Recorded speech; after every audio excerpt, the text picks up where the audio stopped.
Olá, pessoal. Estamos mais uma vez aqui reunidos. Nosso programinha, né? Espiritualidade para Todos, de Mirtes e Otávio.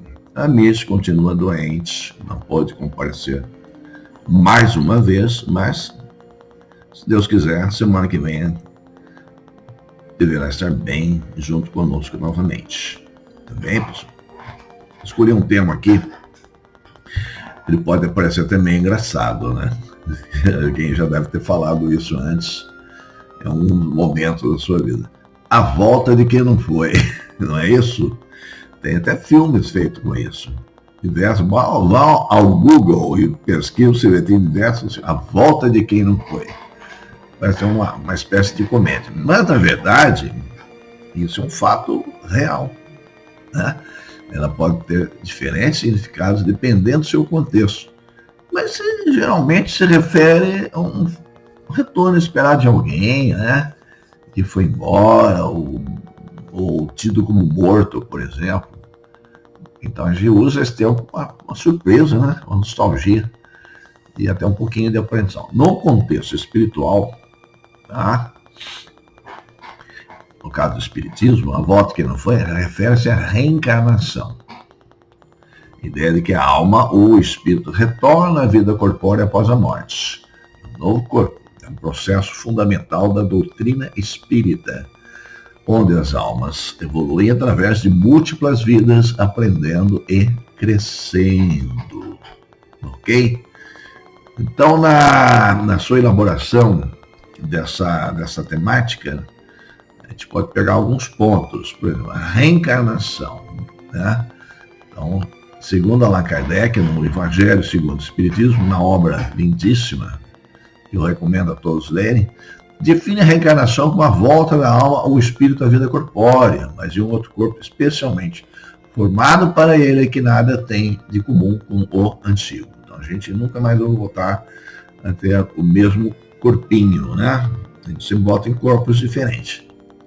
Lei do retorno, também explicado por Allan Kardec, estabelece que cada alma retorna à vida física para aprender e evoluir através das consequências de suas ações passadas.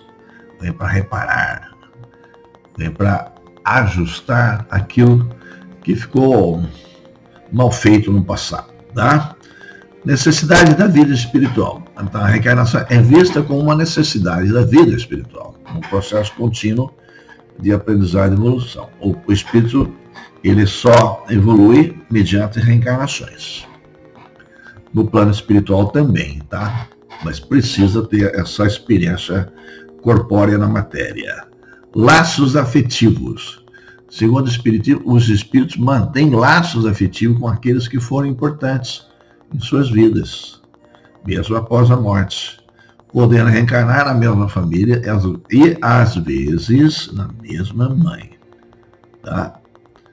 Novo corpo. A reencarnação não é um retorno ao mesmo corpo, mas sim a um novo corpo, criado especialmente para aquela alma, para atender aqueles propósitos daquela reencarnação que havia sido planejada antes de descermos ao nosso planetinha Terra. Tá bom? Reencarnação na mesma família também pode acontecer. É possível que um espírito reencarne na mesma família, tendo contato com os espíritos que conhecia antes, desde que tenha uma justificativa para isso. Tá? Então, alguns aspectos a gente tem que abordar nisso daí. Vamos lá, reencarnação na mesma família. Acontece? Acontece. É bem frequente, por sinal.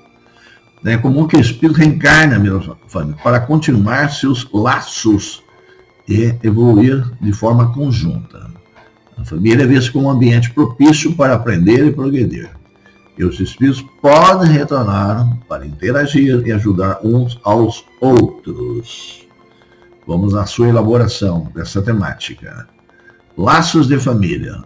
A reencarnação pode fortalecer os laços de família, permitindo que espíritos que se relacionavam em vidas passadas reencarnem como pais, filhos, irmãos ou até cônjuges. Evolução conjunta. A família é considerada um ambiente de aprendizado e crescimento espiritual, onde os espíritos podem aprender um com os outros e superar desafios juntos. Reencarnação em outros membros da família. O espírito pode reencarnar como um filho ou outro membro da família, criando oportunidades para interação e apoio mútuo. Eu sou filho hoje, amanhã pode ser que eu não venha como filho, posso ter uma outra relação parental. Laços profundos. A reencarnação pode demonstrar a existência de laços profundos e duradouros entre os espíritos, mesmo após a morte. Tá? O amor une. O amor nos mantém juntos. Antes de reencarnar, nós escolhemos nossos pais, irmãos e cônjuges. Antes de encarnar, nós obrigatoriamente conhecemos todos os nossos parentes, ou podemos nascer em uma família com integrantes com quais nunca convivemos em nenhuma vida passada. Bom, a reencarnação, antes de tudo, é um processo muito complexo. As suas variáveis decorrem do nível espiritual de cada um, levando em conta as necessidades de aprendizagem, não só do espírito que volta, mas também das pessoas com as quais ele irá conviver nesse período. Então, quando o espírito possui mais conhecimento, pode ajudar a programar a sua próxima reencarnação, mas sempre com a supervisão dos espíritos superiores. Algumas vezes, ele pretende desenvolver algum lado seu que esteja dificultando o seu progresso. Então, ele é facultado a reencarnar no meio de pessoas com as quais nunca tenha se relacionado antes, a fim de trocar conhecimento. Ao reencarnar, o espírito sabe que esquecerá do passado e sente-se inseguro com isso. Natural que queira ter como pais, pessoas amigas de outras vidas e figuras nas quais ele confia, né? Que é normal isso daí, né? Eu quero voltar com meu pai, com minha mãe, porque eu já conheço. Então, existe esse laço, né, de confiabilidade. Mas é bom saber que isso só será possível se elas aceitarem a responsabilidade e se essa união favorecer o processo. Encarar com pessoas com as quais o espírito tem afinidade é sempre muito bom, pois permite que juntos eles possam apoiar-se mutuamente e progredir. É muito gostoso, é muito bom isso realmente. Tá? Tal oportunidade não é concedida ao espírito que tenha prejudicado pessoas ou criado inimizades em outras vidas. No grau de inimizade, de problema que ele criou, às vezes não volta. Vai continuar criando problema, né? A evolução fica atrapalhada. Em caso assim, a reencarnação é compulsória, quase sempre ele terá de conviver na mesma família, exatamente em meio às pessoas com as quais se desentendeu. Tá? Ele tem que voltar.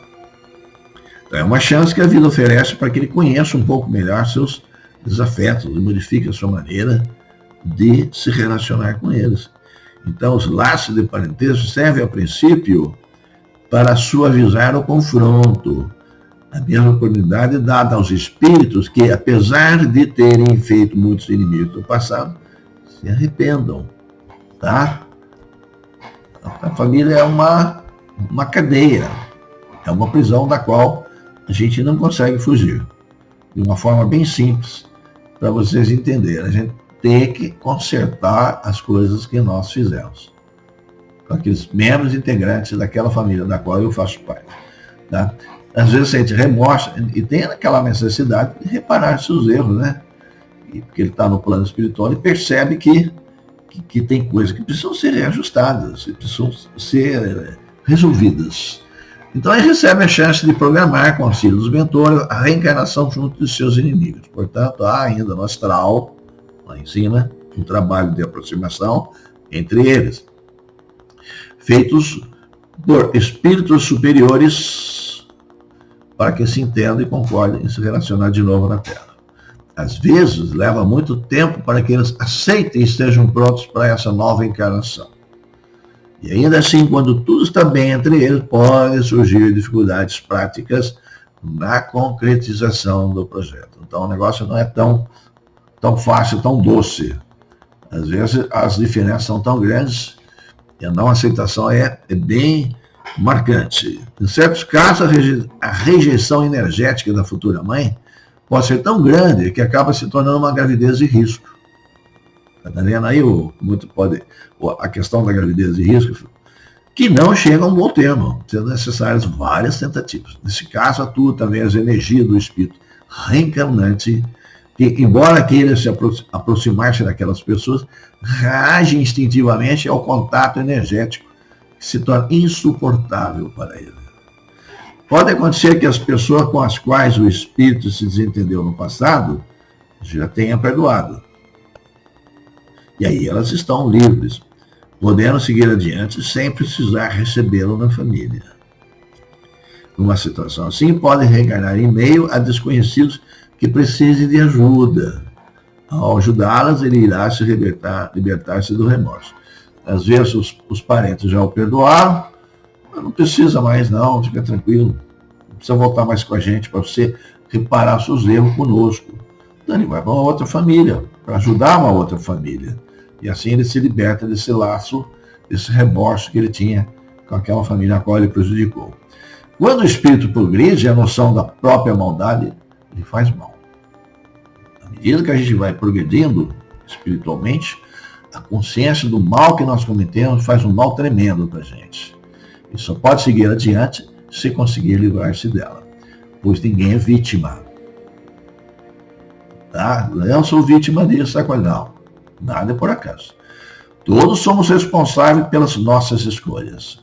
O respeito às leis cósmicas é fundamental para que nosso espírito prossiga na conquista do bem. Agir com inteligência é evitar sofrimento. Tá? Não pensou para fazer, cometer um erro, a dor aparece. Mas estamos falando da volta que não foi, né? Vamos falar de um tema bem interessante aqui.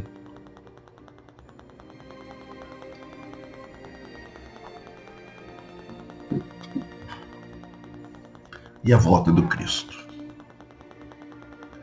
Em relação ao retorno de Jesus.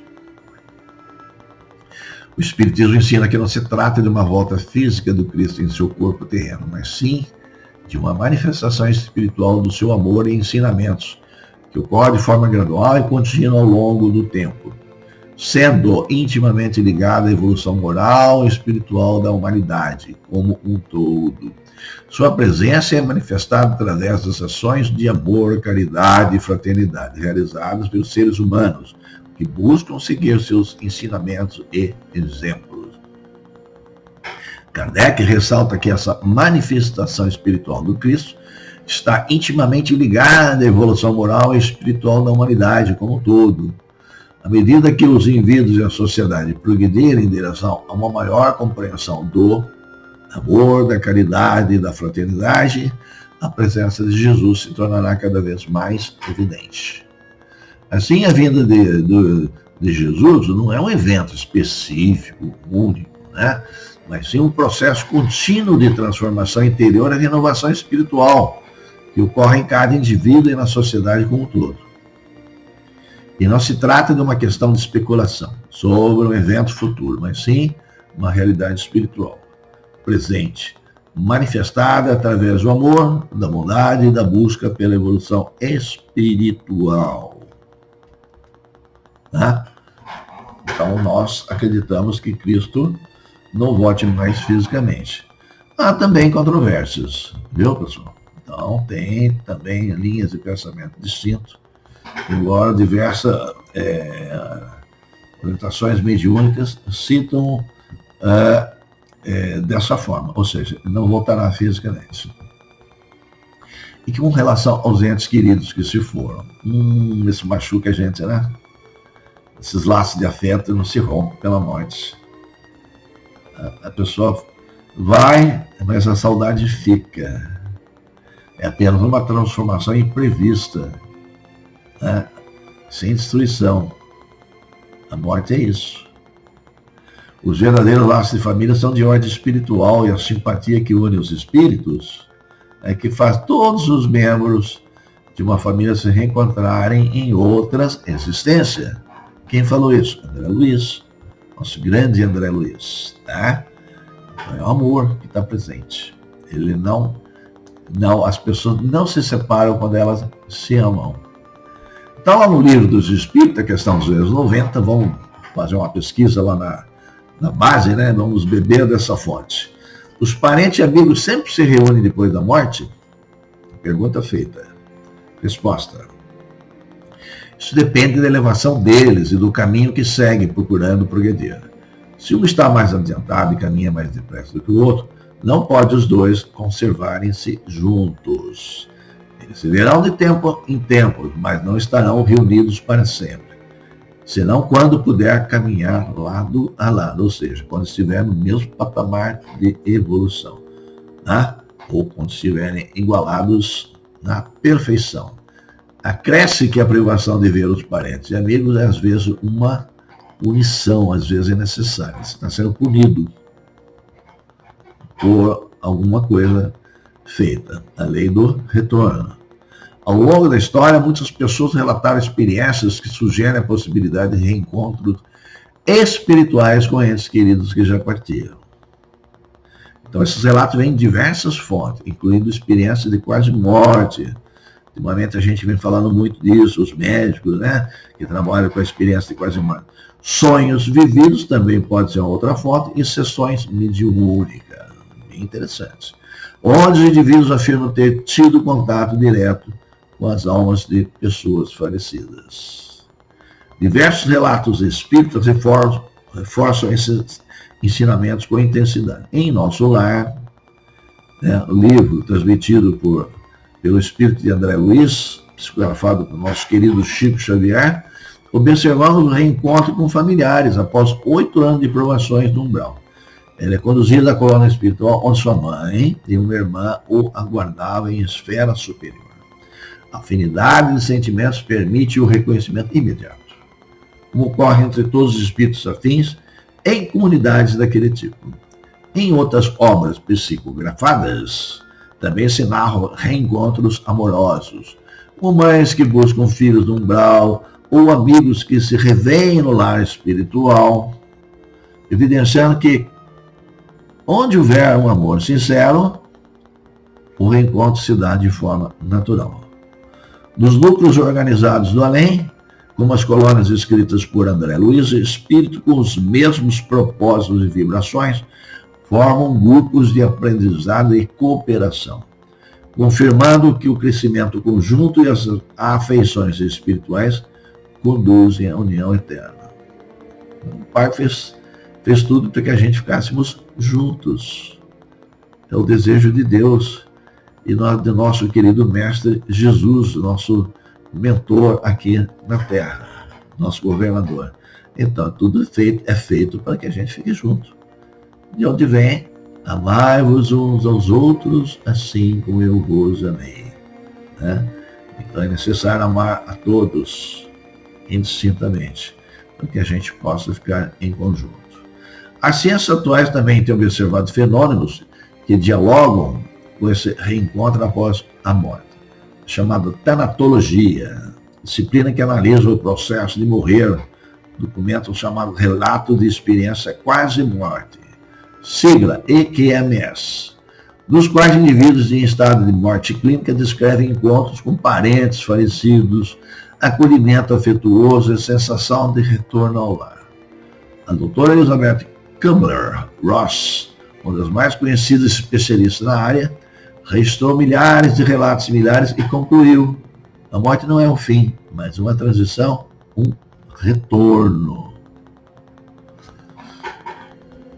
Na psicologia transpessoal, como Stanislav Grof e Ken Wilber investigaram vivências místicas nas quais o indivíduo afirma ter revisto entes queridos em estados expandidos de consciência, com sonhos lúcidos ou meditações profundas. Já a neurociência afetiva reconhece que vínculos amorosos deixam registros duradouros no cérebro e no campo emocional, algo que ressoa com a concepção espírita de que o amor verdadeiro ultrapassa o corpo físico. Por fim, investigações da psicologia do luto revelam que sonhar com entes falecidos, sobretudo em sonhos intensos, é ocorrência comum e emocionalmente relevante. Muitos relatam alívio, serenidade, reconciliação nesses encontros noturnos, o que fortalece a ideia de que há mais entre o céu e a terra do que pode perceber a razão habitual. Cada um desses aspectos, com base nos ensinamentos de Allan Kardec, nas obras do Chico Xavier e nos achados da ciência moderna, atribui ao tema do reencontro uma profundidade plena de sentido e esperança. A doutrina espírita nos conforta ao demonstrar que todo amor verdadeiro sobrevive à morte. Ele une almas irmãs por um elo invisível que o tempo não desfaz. Mesmo separados temporariamente pelo desencarne ou pela reencarnação, espíritos ligados pelo afeto terão suas vozes sussurradas no silêncio do espírito e um dia seguirão juntos na luz do plano espiritual. Vamos mais um pouquinho do Livro dos Espíritos.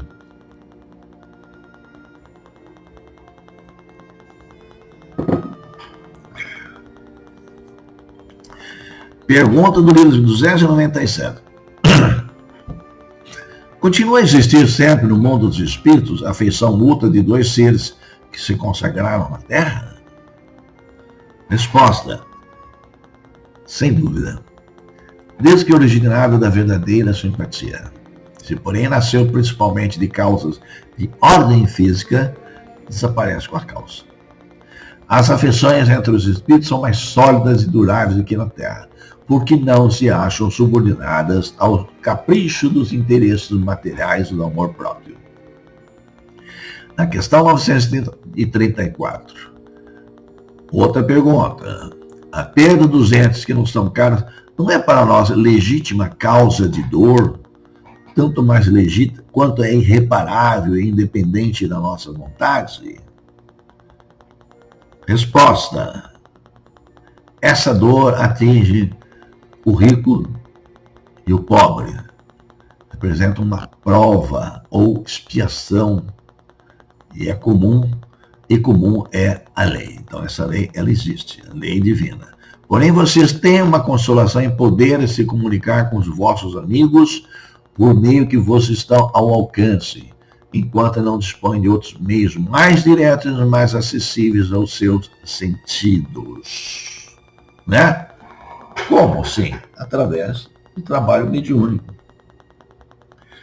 A nossa previsão espírita é que a quantidade de médiuns aumente a cada tempo que passa. Nós vamos se integrando cada vez mais com o plano espiritual, com a espiritualidade. Então, virão muitos e muito mais médiuns, né, nas gerações futuras. E até, inclusive, há um relato deixado por Chico Xavier, que aproximadamente no ano 2057, uma fábrica de televisão, pesquisador mexendo aqui e ali, nas frequências, nas ondas, inesperadamente irão fazer contato com espíritos desencarnados. E haverá um espanto tanto da parte de lá quanto da parte de cá. E a partir desse momento, a gente poderá se comunicar com os nossos entes queridos, com os amigos, etc. e tal, através de aparelho. Então vão chegar a esse nível de comunicação. Que alegria, né? Que coisa boa. Como o mundo vai melhorar nesse mundo de generação, né? Muitas dores irão sumir, as doenças mais tenebrosas irão acabar, né?